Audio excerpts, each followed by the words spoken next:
Hi everyone, thank you for coming to our event.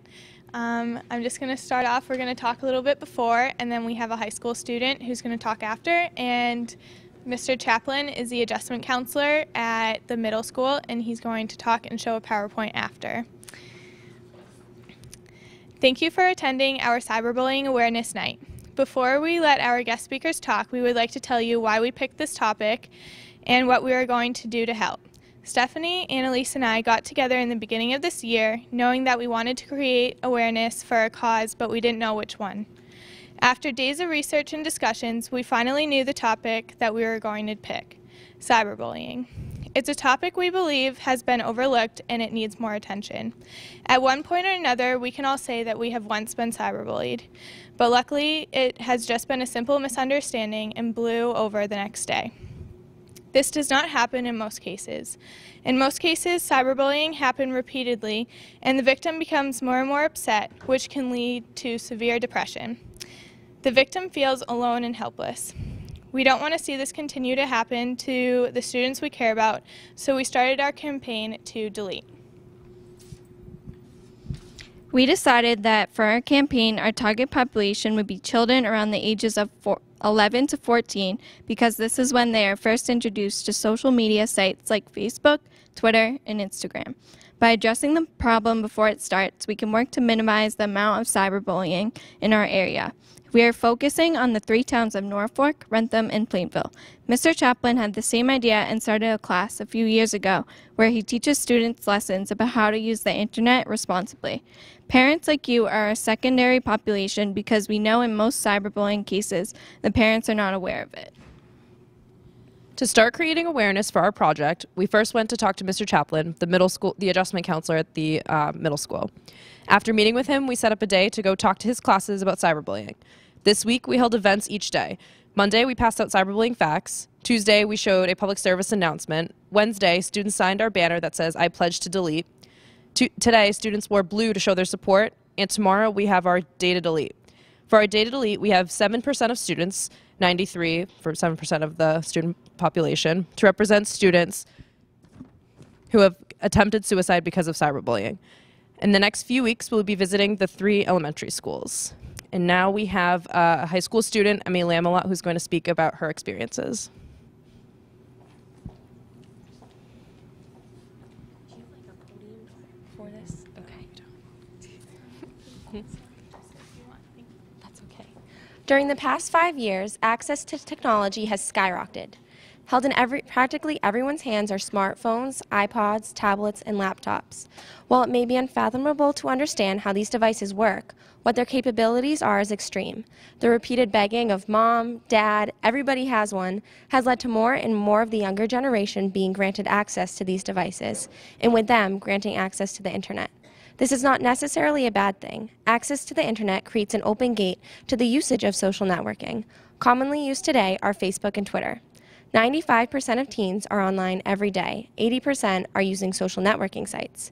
Now, many ask, what is the point of social networking? When used properly, social networking helps keep people in touch with friends and family through chatting, posting pictures, and basically creating a network mapping out all of your friends and what they are doing. While most of the usage is positive, it can also be negative. Cyberbullying is legally defined as actions that use communication technologies, internet service, and mobile technologies such as web pages and discussion groups, instant messaging or text messaging, with the intention of harming another person. Through gossip, exclusion, impersonation, harassment, outing, trickery, and cyber threats, people are bullied. 43% of teens have been victims of cyberbullying. Bullies bully to show off to friends, to be mean, to embarrass someone, or to seek retaliation. The dangers of social media is that it creates a forum where normal rules of social interaction do not seem to apply. If cyberbullies were in a face-to-face confrontation, it's unlikely they would say the things they feel empowered to say over the internet. Having the internet as a shield, they think somehow frees them from social rules. Many victims of cyberbullying do not tell their parents they are being bullied because they feel embarrassed. It is important to know that guidance counselors and teachers are a resource if you ever find yourself the victim of bullying. Likewise, parents should stay informed with their kids' online activities and advise how to handle themselves should bullying occur. Victims of bullying react in different ways. Some people don't take things so seriously, but others take great offense. Some have gone as far as to taking their own life, as was the case with Phoebe Prince. Phoebe had moved from Ireland to Massachusetts. It was only her freshman year at South Hadley High School.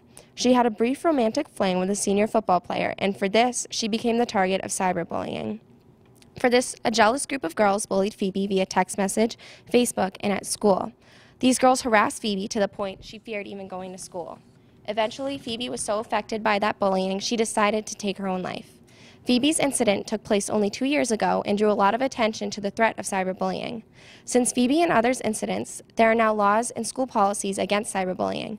Though these policies serve as a safeguard for victims of bullying, there is no substitute for keeping an open conversation between students, parents, and teachers on the dangers of social networking. We hope this evening has raised your awareness of these risks and dangers of cyberbullying. We also hope that you will ask yourself what more you can do to prevent bullying from occurring. Thank you for coming. Does this go to you or Mr. Chaplin? Here you go. Thank you.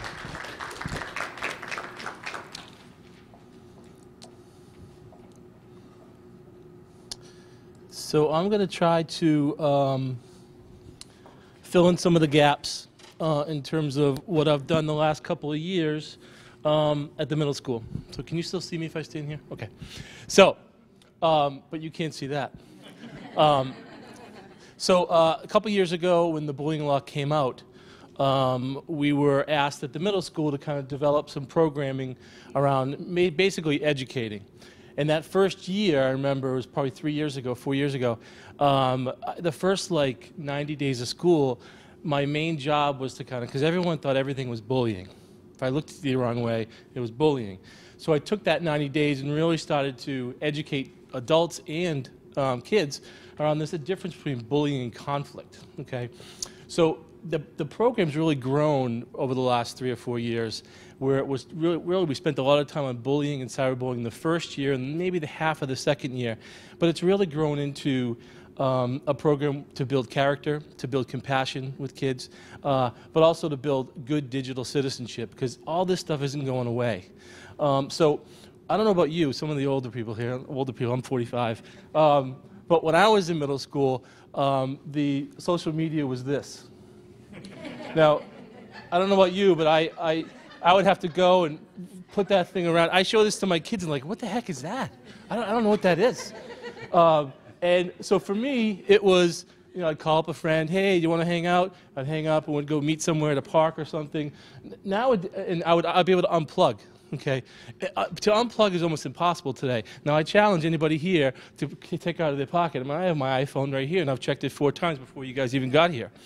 So today, like the girls talked about, I mean, they're swamped with everything, 24 hours a day, 7 days a week. They're constantly getting flooded. So in my class, the last couple of years, we really started focusing on good digital citizenship, because really the only way to combat cyberbullying is to have good digital citizenship. So one of the things, and I'm going to give you some examples, because if you think about, I mean, it's really Facebook and Twitter nowadays, I mean, at the middle school at least. And you're supposed to be only 13. And if you knew that, to get a Facebook page. But like 73% of kids under 13 have a Facebook page. It's crazy. And I'll tell you a story about my daughter who just turned 13 3 weeks ago in about four slides from now. So one of the things, I'm going to tell you a quick story. This is Club Penguin. Everyone know what Club Penguin is? Okay.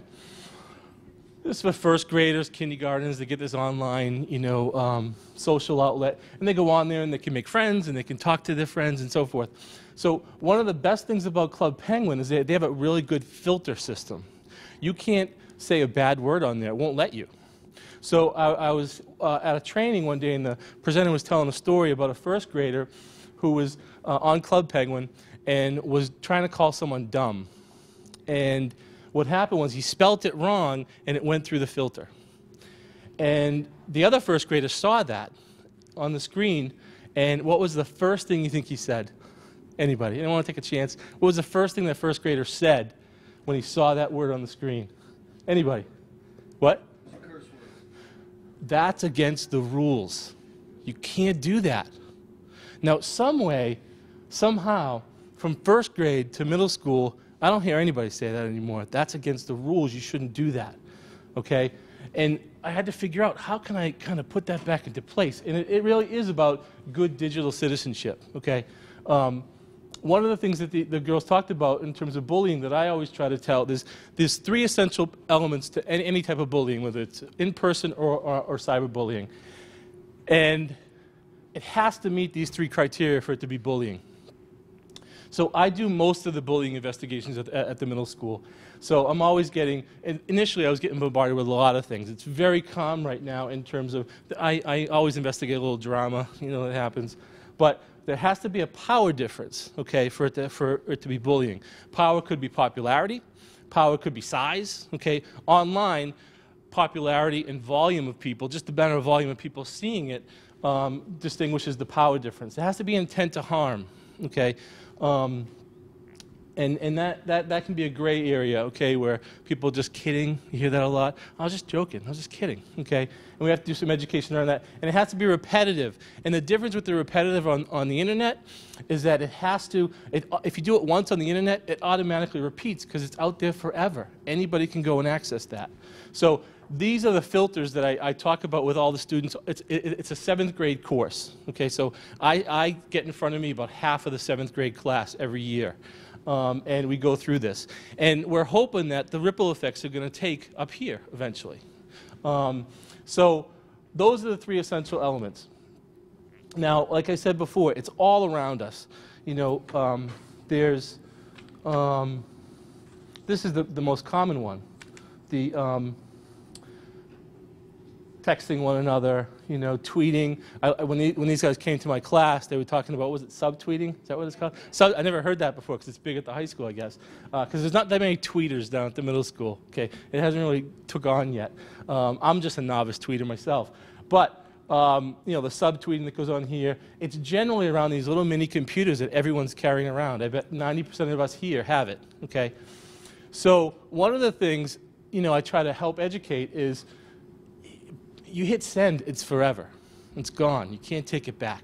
So, and if you think about it, every law enforcement agency in the world now has a cyber division. They can find anything, anywhere. So part of the awareness around this is being aware of, before you hit that send button, make sure you want it out there because you can't get it back. Now, they hear half of that at the beginning of the year. But when we get to the Facebook part of the curriculum, I tell them a week before, I said, listen, who has Facebook? And I probably get about 60 or 70% kids raise their hand. And I said, I'm going to get on your Facebook page. I'm going to print out your profile page. And they said, you can't do that. What are you talking about? So I said, don't worry, I'm going to do it. I'm going to pick like 10 of you, and I'm going to print it out, and I'll show it to you the first day of class. I'm not going to look at your stuff because I don't want to know what's going on there. But I'm going to prove to you that really nothing's private. So we get to that day, and it's always a fun day for me because I'll go and I'll look, and they'll say, how do you do that? They think I'm some magician, okay? And then I go and try to explain to them. One of the things that you do, okay, is you look. I always go and look, and I look at how many friends they have, okay, 1,000, 500, 250, and I always challenge them. I don't even know 1,000 people. How do you know 1,000 people? No one ever knows. But and I tell them how I do it. I always find the most popular kid in school, 7th grader. I say, hey, can you help me out? Come to my office, go on the Facebook page. And 9 times out of 10, they're friends with half the class.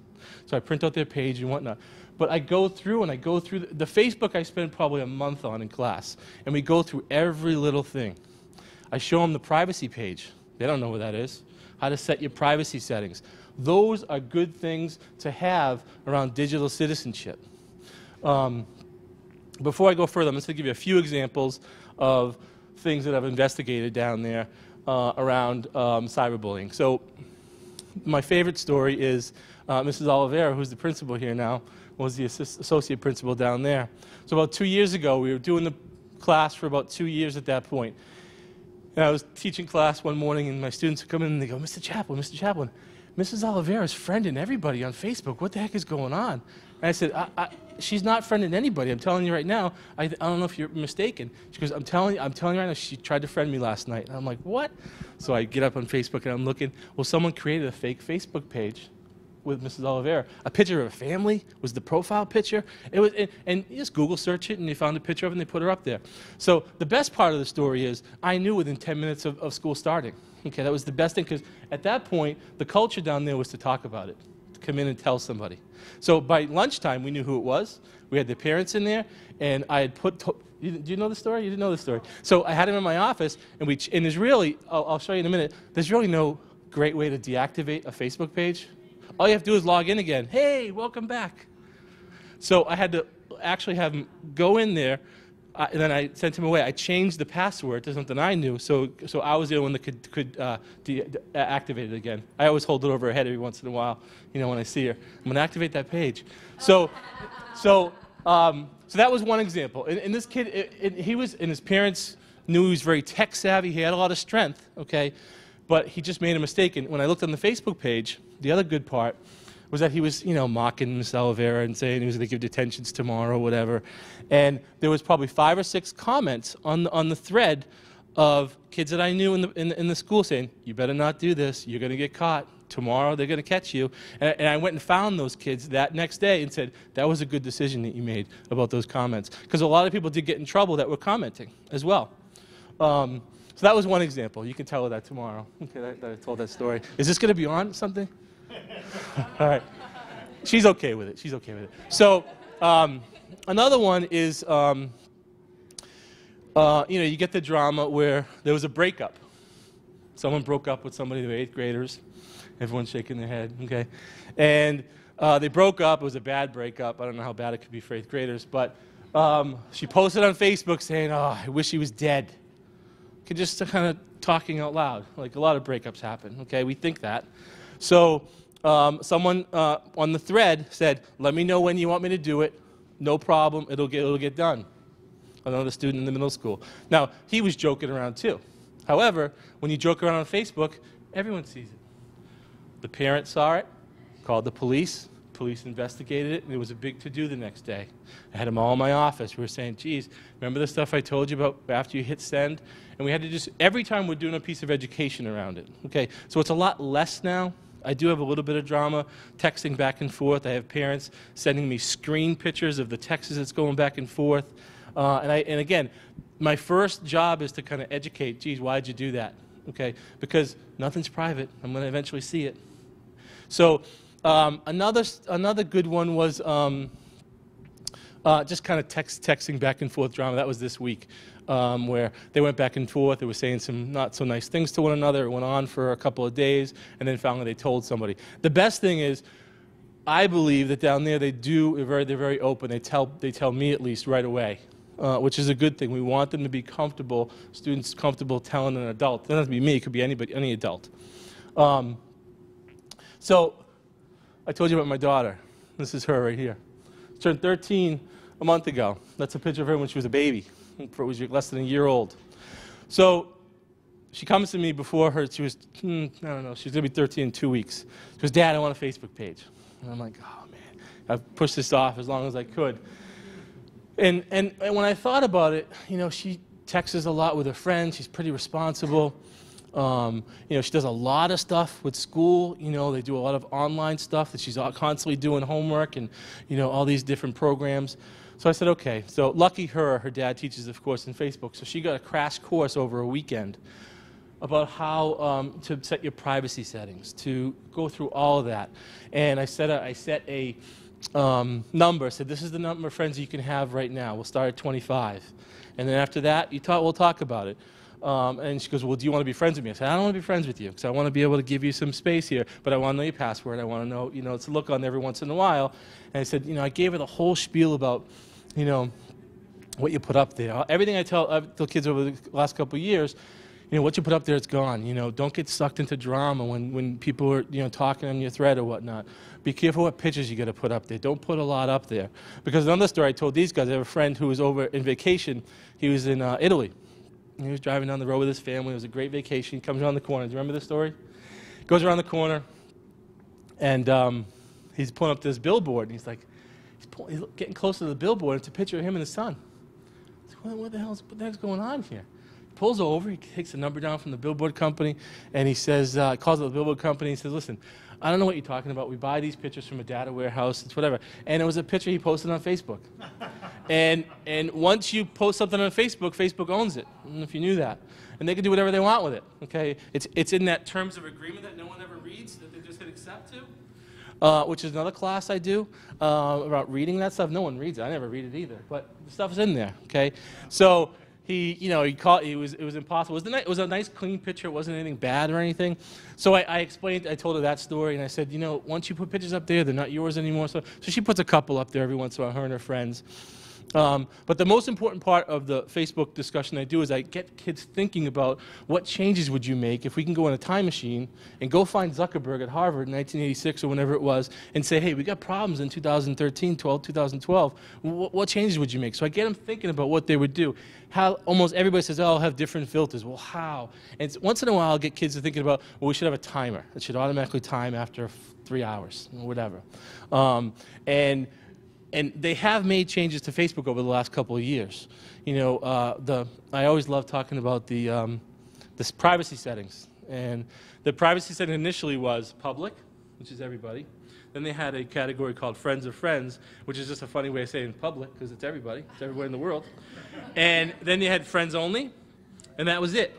So now they have public. They don't have Friends of Friends anymore because people caught on to that. That was just another word saying everybody. So they have public, friends only, and I think now they have custom, which is a great feature that I always brag about because you can set on Facebook, and kids don't know this. I'm pulling them up in class. I'm showing the settings, and the custom setting is something you can just post with someone in your family. So, and I always give the example of a family reunion. If you have family all over the world, you can custom set a picture and put it to custom. I only want Aunt Millie to see this picture. And it'll do that now. And Facebook did that because they got a lot of complaints, okay, about that. So I do tell them, listen, they hear complaints. They'll make some changes. I always leave the example of a custom setting of a person in the military over in Iraq. It's a great way to talk, okay? So all the negative stuff about Facebook and the drama that happens, I try to bring up the positive stuff. Years ago, when all those horrible tornadoes were down in the Midwest, down there, one of the main ways the teachers got in touch with their kids was through Facebook, all right? And there was, you hear stories all the time of the person recently posting the picture of Arlington Cemetery. It was all over the news. She posted it on Facebook. And I always say to my daughter and my wife, I wish she was in my class, if we had a class 10 years ago, because there are plenty of adults out there that do the same exact thing. They post, I'm at the movies, I'm here. We chronicle their whole 24 hours of life. There was a story of a superintendent of schools, young guy, first superintendent job in Connecticut. And he posted on Facebook halfway through the first week on Wednesday, posted, this is the easiest job I've ever had. Yesterday I took a nap in my office. So he walked in the next day. They said, hey, it's your last day. Goodbye. And he was fired. Okay.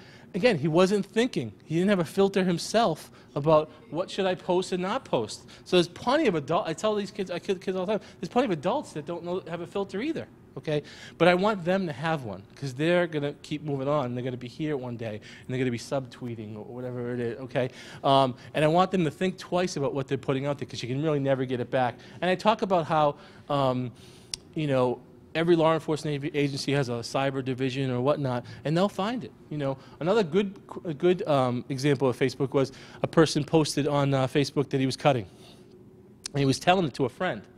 And what he said was, he goes, yeah, I'm really feeling down. I was doing some cutting behavior. I tried to stop, but I'm doing it more now. Well, the friend that he was talking to, messaging with or whatnot, called the cops and said, I think he needs to have a well check. I think he's going to hurt himself. Cops went over, knocked on the door, said, hey, is everything okay? The parent goes, what are you talking about? They went upstairs, and he was cutting, but he wasn't suicidal, okay? But, it was a good thing. I always give that as a good story, okay? Because the police went over and they responded, and it was a good thing. It was a good use of the media.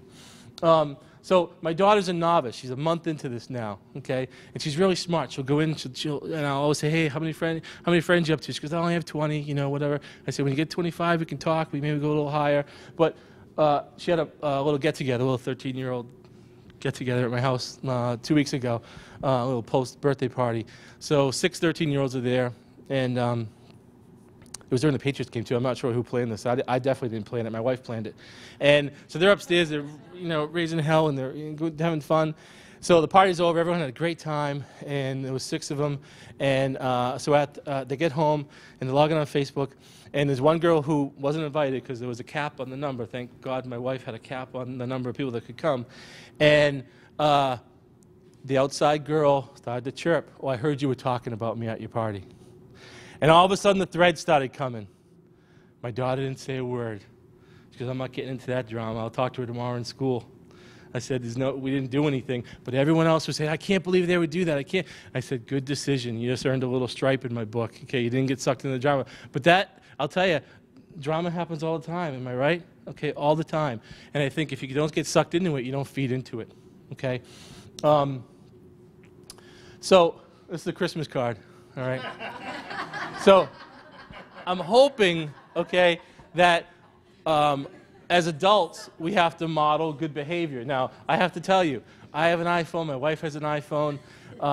We could be sitting in the living room playing words with friends against each other, okay, and she'll be sitting two chairs over from me, or we're watching TV and whatnot. So I always try to put out, we got to model good behavior, okay? We got to model balance, okay? And we got to just pay attention to how long people are on them. This family, this is obviously a joke that I got on Facebook. I just printed it out and pasted it, okay? And it says a lot because there's a lot of people, okay, families that we have to model the behavior. So we have to model the balance. And I've talked a lot about unplugging for a weekend. Has anyone ever tried that? Anyone want to be brave enough? Did you do it? I did. Yeah, I said it to these guys when they came to my class, and this is what I got. Okay, they said a weekend. I could do it during the week. I probably couldn't do it on the weekend. Friday, Saturday, Sunday. Or if it's a vacation, I think you said, if it's a vacation and I could call my boyfriend, I could probably do it then. Somehow we have this fear of being unplugged. And we're going to miss something, okay? Now, it's different with girls and boys, I will tell you. My class always goes, oh, here we go, when I start talking about this. Girls are on social media more, at least at the middle school age, okay? And boys do a little bit of it. Boys are on Xbox, okay? And Xbox, they'll Xbox Live, and they'll be playing against each other.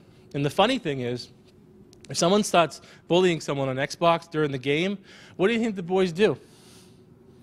They block them within a second, because I'm into this game. I got to do my thing in this game. So it's easy to block. Okay. Now let's go over to Facebook, or social media. Okay, or Formspring, or whatever you want to talk about.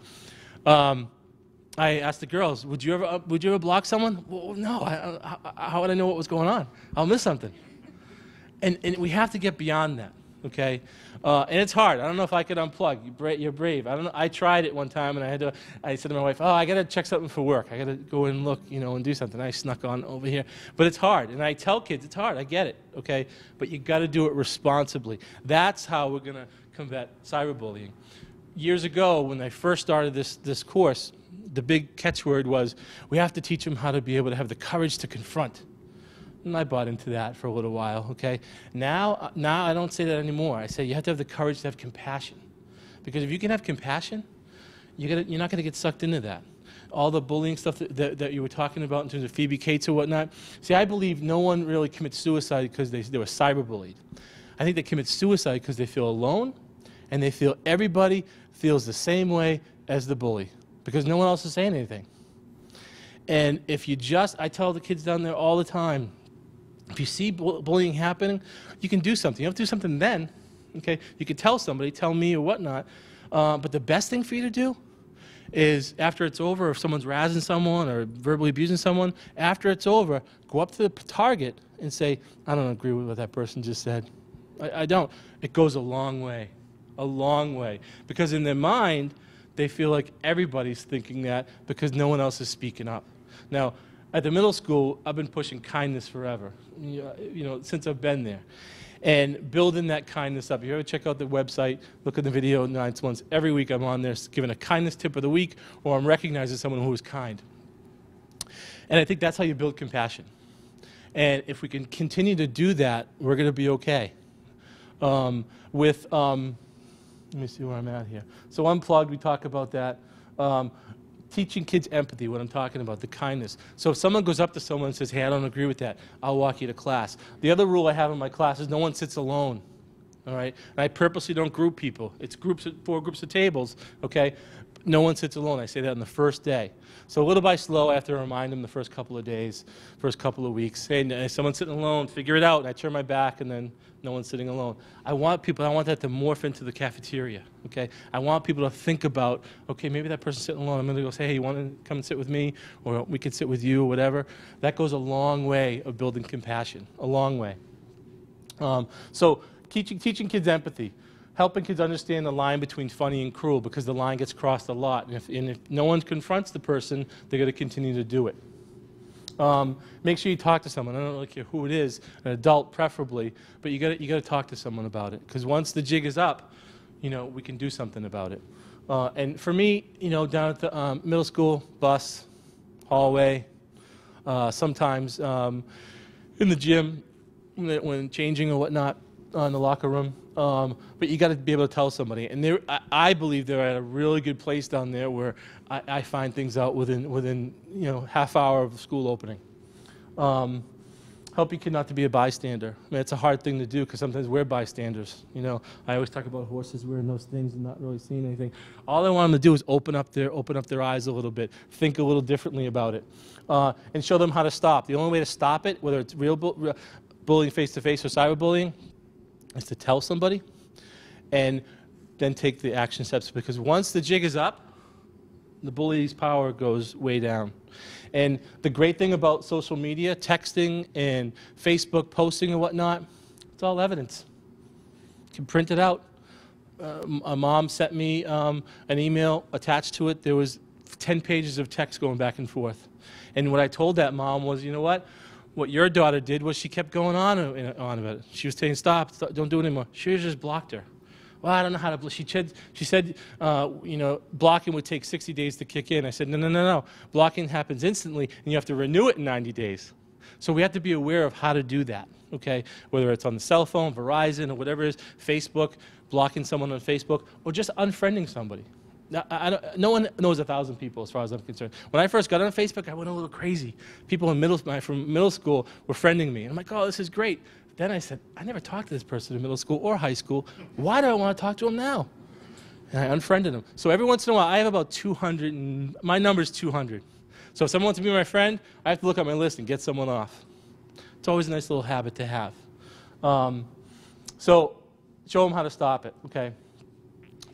The biggest thing that you can, I try to kind of build this, and it's a hard thing to do, especially, for me, for adults during political season, I had to get off Facebook because everything was going on about this one was doing something bad, the Republicans, the Democrats, this one, that one. I had to get off it for a while. But we have to help kids and adults be able to self-reflect. Who's going to see this? Because after I hit send, it's gone. I can't take it back ever. The other thing is I always try to tell kids, when you go get a job or apply to college, if you don't think college admissions are Google searching people, they are, and they're checking. I also try to tell kids at the middle school, make sure you have a decent email address. If your email address is, I like to party all weekend at yahoo.com, it's going to have a little reflection on you. And kids email me all the time at the school, and I'm looking at their email address, I'm like, oh my God, and I talk to them, and they'll get there. For me, it's planting the seed, and hopefully it's going to grow a little bit. So self-reflect before you self-reveal. That's the biggest thing you can do, okay? Before you hit send, you just, is it true? Is it helpful? The little acronym there, think. Is it true? Is it helpful? Is it inspiring? Is it kind? Okay? Those are the things we have to keep building upon, no matter what we do. And this is a big thing for high school, middle school kids, because we want to start to share control with them, okay? Middle school a little less, as you get to high school a little more. Nothing on the internet's private. So when I ask my daughter, hey, can I see what's on your Facebook or whatnot? She hasn't said this to me, thank God, because I already laid the groundwork. But I hear parents say this all the time. They always say it's private. I need my privacy. Well, if it's on the internet, a great parent response is, well, nothing on the internet's private. So can I take a peek? Can I look at it? Okay? All right? But it's having that balance, okay? And the more kids know that it's not private, okay? Because people think, I've heard everything over the last few years. Someone said, well, private's the same as confidential. No, it's not. No, it's not. Okay, so we do a lot of education around this specifically. I'll tell you the best website for a parent is commonsensemedia.org. It's outstanding. Okay, and I have pictures of the PowerPoint slide if you want to take it. But commonsense.org is outstanding.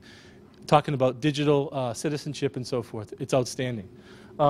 So that's all I had. So I can field questions if you want. If you have specific questions or anything, or dilemmas or whatnot, I'm perfectly happy answering them. Well, spring form, that's not there anymore. Oh, thank God.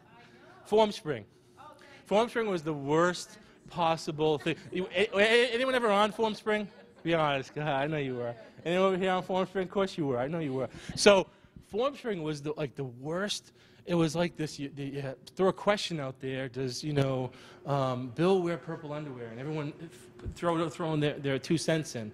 And when I first started doing the class, someone said, "Oh, I have a FormSpring account. I'll show you." And I let them come and show me. And it was ridiculous. It was absolutely ridiculous. And what I found out was they got in trouble because they had like a million, 7 million, 10 million users on their account.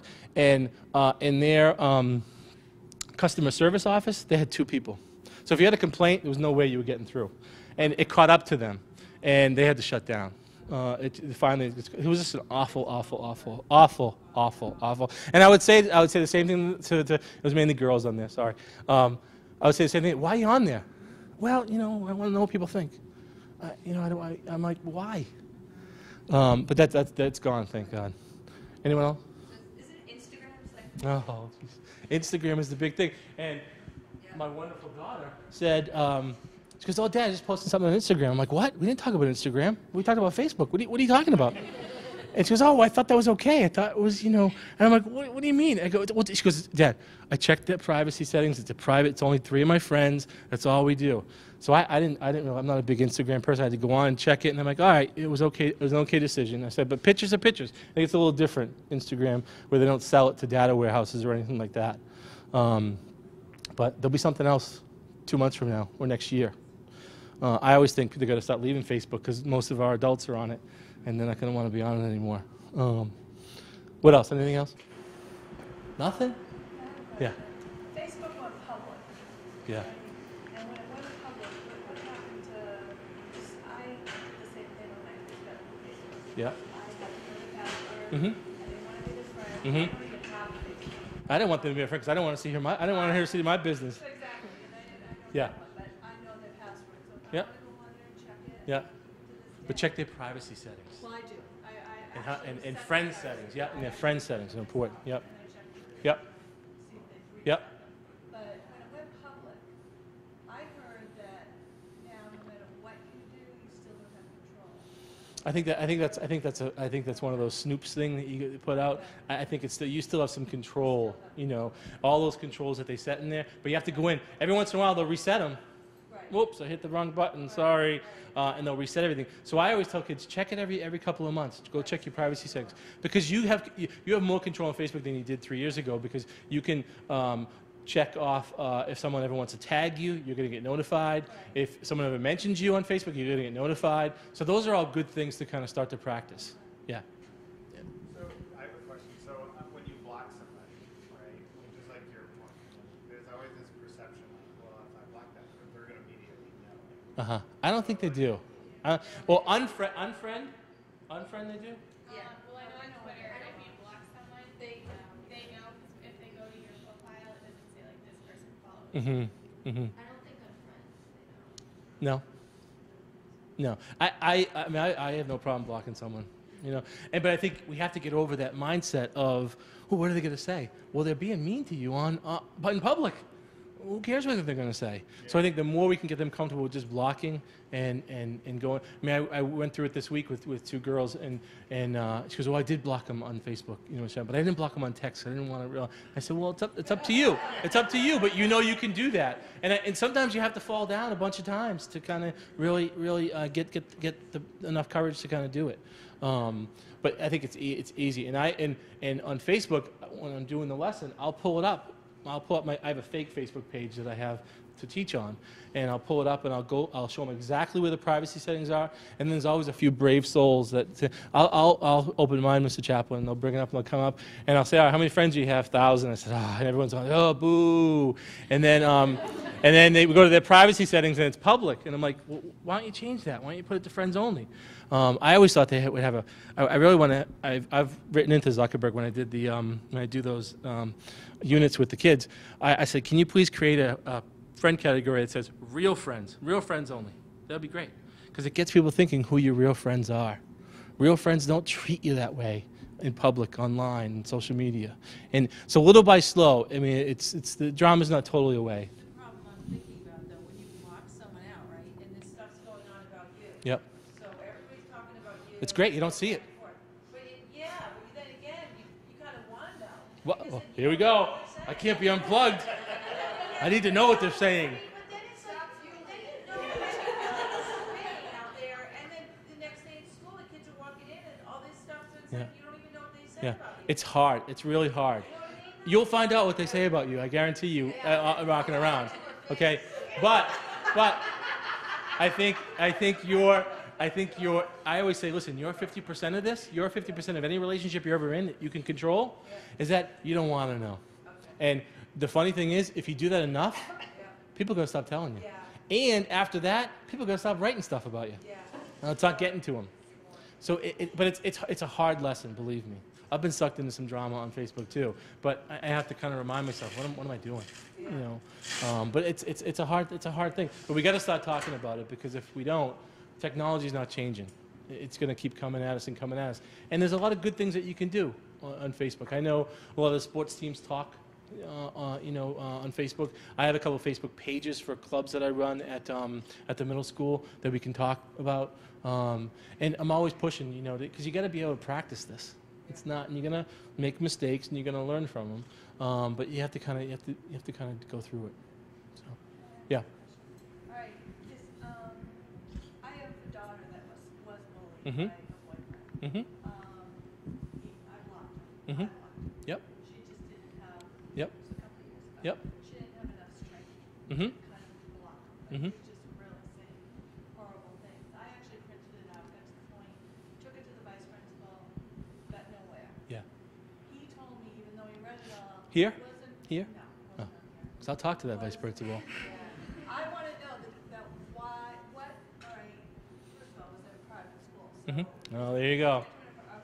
No, I'm kidding.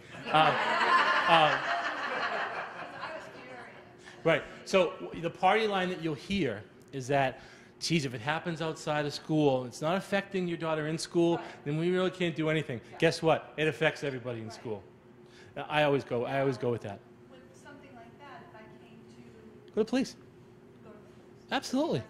Absolutely. you get your kids saying, I don't want you to know. That's the big thing. I'll tell you, almost 90% of the time when I'm problem solving with kids about, well, all right, this is what I can do. I'm going to talk to that person. Well, can you not mention my name? Yeah. Well, how can I not mention your name? Sometimes I can. Sometimes I'll work it where the bus driver overheard you talking or someone overheard you talking, and I'll backdoor that way. And I haven't even talked to Sydney yet because, I heard you were being mean to her. I haven't even talked to her yet. Tell me what's going on. And the middle school kids say, okay, Ms. Chaplin, this is what I did. And then they go through the whole thing without even knowing that I already talked to Sydney. And I tell them, I'm going to talk to Sydney afterwards, but you better tell me the right story now because, before I get to her, this is your only chance, whatever. So it's hard. It's hard to navigate. When it happens in school, you still have to basically go to the police. It doesn't, like the vice principal, the principal. Well, I always want to be told at the middle school. Middle school always wants to be told. I know Ms. Oliveira wants to be included in that. So schools have different. Some schools get nervous. Oh, maybe But if it's a serious thing that happens, if it's a power difference, if it's intent to harm, and it's repeated over and over again, every police department in the world has a cyber, and they will take care of it. They'll do some education, okay, but they'll also put some scare into it. When you say repeating it over and over again, say it was just 2 incidences. Well, if it's online, it's already repetitive no matter what, because anybody can see that over and over and over again. Okay, so yeah, I always think, and it's always good just to problem solve. Call up the police and say, hey, what do you think of this? They'll go through the whole thing with it. Now the law doesn't have, people think, oh, you broke the law, you're going to go to court for breaking the bullying law. It doesn't have a lot of bite Okay, there's a criminal harassment law, there's a stalking law, there's all those other laws that they'll fall back on. But for this, usually, if we stay on it and if we're authentic about kind of going after that stuff, it generally will come down a few notches. And the more we can empower others to say that's not cool, kids are going to stop doing it. I actually called the parent. Yep. Boy, Yeah. and I got, oh, he's a kid. Yeah. Yeah. And actually told him to get on there and look to see what was going on. I would have just said, okay, kids are kids, okay, bye-bye. And I would have just called the police department and said, hey, this is what this deal is, you know. Yeah. Yeah. Right. Yeah. And you know, there are kids out there that do that. Well, that's nice. Words, so I've always told my daughter this. Boys can tell you anything. It's how they act. So he could say sorry, and if he never did it again, well, he meant it. But if he did it again, well, that's a different story. No, I didn't get a kick from college. Yeah. Yeah. Oh, from the parent. Okay. All right. Yeah. You have said a lot about words, but what about photos? Everybody has a camera in their pocket. Yeah. Snap a embarrassing photo selfie. Yeah, you see it all the time. Now, can you carry phones around here? You can. All right. Middle school, you can carry it, but it can't be on. All right. Good luck enforcing that one. Okay. So, again, it's building that compassion about before you hit send. Okay. I don't hear a lot about pictures, like nasty pictures, okay? I always kind of give the horror story of the school in California where the person took a picture of someone changing in the bathroom or changing during gym and they posted it everywhere. That's, again, you go through the same thing. They send it, and everyone gets it in the school. What I tell people is, don't erase it. Go tell a parent right away or tell someone in school, because if you look at it or you send it somewhere else, then you're just as responsible. So if you receive something, everyone wants to just delete it. I say don't delete it, tell somebody right away, hey, I just got this, because then they're off the hook, okay?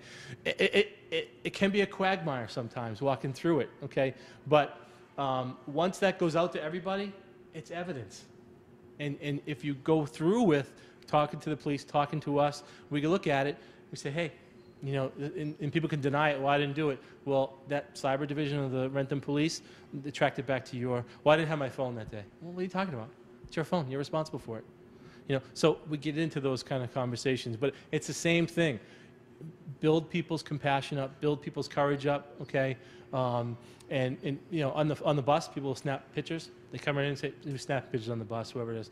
And at the middle, I don't know if it happens here, middle school, we can take the phone and keep it for 5 days. We never do that. I always threaten. I'm going to keep it over the weekend. I'm going to call everyone in the world. But we can keep it and look at it. And the middle school kids will say, okay, I open it up. Okay, they open it up and say, okay. I said, what are you doing? And we do education piece again. Hey, it's a bad decision. This could go to the police, okay? And if the parent wants to, the parent of the person that went out wants to go to the police, we say, this is how you do it. And we support them around that. So it's hard. It's hard. There's no easy answer except to kind of not accept it, no matter who it is. So, yeah. How do you handle it when your kids say they want to handle their situations themselves and do everything in all the privacy settings so that you don't have access to exactly what's going on, but you know something's going on? Is this your daughter right here? Oh my gosh, she's fine. She's fine. She's smart. She's not into that stuff. So, are you junior or senior? Junior. Okay. So at some point we got to start sharing control. I always try to say, no, I'm not going to share control with my daughter. You know, when I get there. So I think you're questioning what happens when they don't want to share it. Well, then go through some scenarios and problem solve. How would you deal with this? And just have the open conversation, right?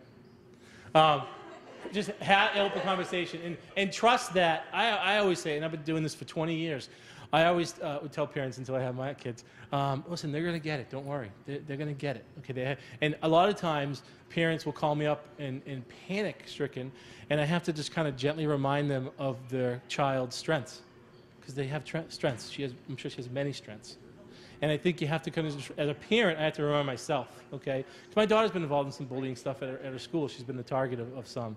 And I've gone in and they tried to tell me what bullying is, and I went, wait a minute. And I sit down and I went crazy one day and tried to help them understand. But you have to be able to kind of just be a part of how do you problem solve it, because you're not going to be with her 24 hours a day. So I think more the problem solving, knowing what your options are, who can you talk to? If you don't talk to me, who can you talk to? good best friend, another adult, whatever. Call me at the middle school. I'm happy to talk to anybody. Okay, I think that's the way to go. And I think the more people get knowledge and educate themselves and be compassionate, I think the cyberbullying that go here and the digital citizenship and the etiquette of being digital citizens is going to rise. So it takes time, though. It takes time.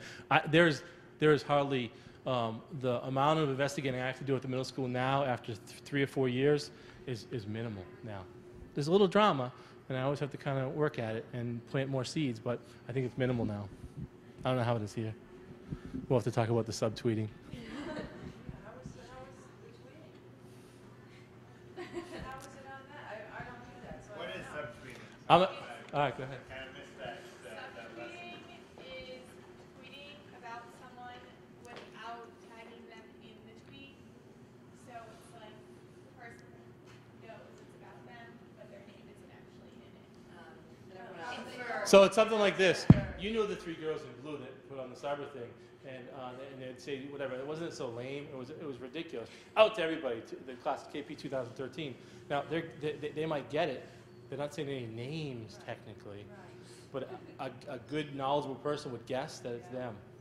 You know what I mean? So is that inaccurate? Is that, Yeah. Okay. Yeah. And that's going on. Yeah. Yeah, I mean, that's the weird thing, is Facebook might be now, like, okay. Tweeting is much more in high school. Instagram. And a lot of people, I don't think realize, but on Instagram you can add your location to it. And I didn't even realize this till the summer. And someone like 50 years older than me pointed it out. Yeah. But when you put your location on it, if someone like goes to that location and just like hits on that button, it shows you all the pictures that have ever been taken in that location. And it doesn't matter if you're private or anything, you can see all of them. Yeah, Instagram's not that private. Yeah, It's all- I know. Yeah. So again, it's being knowledgeable about that and then making decisions about it. You know, if no one's on Instagram, no one's gonna be on it. You know, no one's gonna even want to go on it or post anything on it. So I think it's the more knowledgeable you are as a parent, and I know a lot of parents say, well, I'm not really into that stuff. Well, get into it. Just check it out. It's not brain surgery. If your kid can figure it out, I know you can figure it out, or do it together. Get on it. I don't think you can, like, get on that. Like Facebook, you could always get on and not, they know if you know. Mhm. But this is like, Facebook and your friends are going to use it. You can see. yeah, but no. What are you friends at your mother for? No, I'm kidding. I'm kidding. No, because I go to Facebook when I thought Twitter was like set up for like adults for like to talk about topics, and then like the No, kids took it over. the kids took it over. I'm actually I follow KP 2013. KP football I follow because I was getting scores play by play without being at the thing. It was great. So again, there's good and bad and everything. It's just how do you weed out and deal with. You know, I think in terms of the questions that you're asking, there's no way we can eliminate risk. There isn't. We can manage it real good, okay, and we manage it by being knowledgeable about it. You know, it's the only way around it. Yeah. Did you say that for the 7th graders, you actually educate them in this type of a venue with classes? Because I thought I heard you say you get to about half of the 7th. Yeah, there's another teacher that teaches the same class. I can't. It might have been the half that didn't get it. Maybe. I don't know. Maybe. I don't know. I mean, I wrote the curriculum. I really get into it. Who's your kid? I don't know. He might not have. He might not have. But I teach about half of the 7th graders, and then the other guidance counselor gets the other half, and we go through everybody. You know, but we do it. It's a pass-fail class. I haven't failed anybody yet. But you know, during the cyber stuff, I get right into it and I pull it up and we kind of go through the whole thing. And you know, it creates little change. You know, and then you know, parents come in and we talk and we educate them, and those are the little building blocks that you have to continue to do. You know. Because I actually just word of advice to really check and see where they're at when you think you know where they're at. Because I got an email saying that he violated something out there. Uh-huh. And I didn't even know what his email was, and I didn't know what he was doing. So it was a picture he posted, I think it was Instagram, Yeah. with a swear word. Uh-huh. And you got an email on it because he put your email address down? It was an old email that I had set up for him, but I was. Oh, I see you with a secondary or I was something on it. secretary. Ah. So I'm yelling at my ex-husband, "What are you doing out here?" And I said, "That's my son." It's funny. That's funny. Note to self, it really pays Listen, attention to where they've gone. Can only manage the risk. Can't eliminate it. Anything else? Anyone? Any questions? I'm amazed at how many parents don't even know, like, even that, anything. Yeah. Well, I have really good friends Yeah. that come to me because they know since they got their Facebook yeah. and their big brother set them up more. Mhm.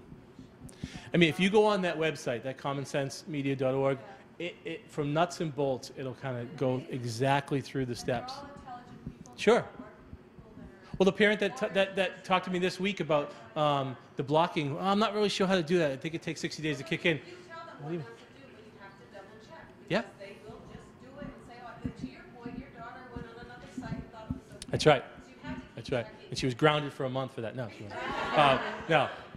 But again, but she told me about it. That was the best thing about it. She told me about it. And even when that drama was going on after a party, she came in and goes, "Dad, remember the drama you said it could happen? It's happening." And I went and looked at it, and I'm like, "Yeah, good decision. Don't get sucked into that. Talk to the kid tomorrow, face to face." And then it finally died down. Now it's not to say she's not going to get sucked into some other drama, months from now. But hopefully they'll get it. They'll get it. Yeah. I don't know if you're aware about the, Facebook pages for the sports teams. Yep. It got canned this year It did. because of bullying. They can't use that anymore. So then the kids are like, now how do we communicate? That's too So bad. email. Again, it's like how do you manage it? You can't eliminate it, but the sports team should have, whoever the bullying was going on with, they should have pulled the person in and said, "Hey, it's too bad. It's too bad." Because it's a good thing. It's a good thing to have. It's good. It's Yeah. really good. Yeah. Yeah. Well, they can tweet now. Don't they have tweets for sports teams now? Like I still have my tennis one. They said you can't use it once you start competing, you can't use it.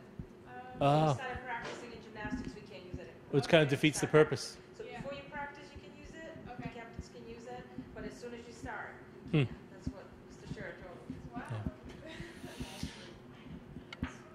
Okay. All right. Well, great.